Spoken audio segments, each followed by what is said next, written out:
Hello guys, good morning, good afternoon, good evening, good day. Mag-workout muna ako ng konti-konti lang. But before ako mag-start mag-workout, ito isasalang ko muna yung napakadaming labahin.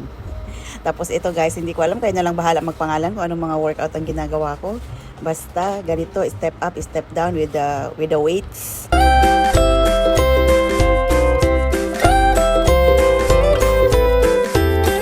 Tapos itong maliit ko na weights, lipat-lipat lang from my left arm to my right arm, balik-balik.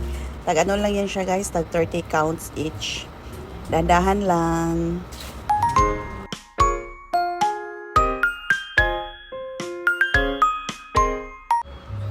At ito naman guys, therapeutic talaga to na kind of workout. Yung parang 'di ba pag tumatanda medyo nakukuba na. Itong workout na to makakatulong para makorek ang posture natin. Tapos itong hula hoop ko, weighted to siya na hula hoop guys. Hindi ko lang maalala kung ilang pounds ito. Pero medyo mabigat siya. Pag tumagal-tagal naman, makakasanayan na rin. So hindi mo na siya ma-feel na mabigat talaga siya. And masarap din siya, parang massage na rin sa ating lower back, I mean middle back at sa tummy.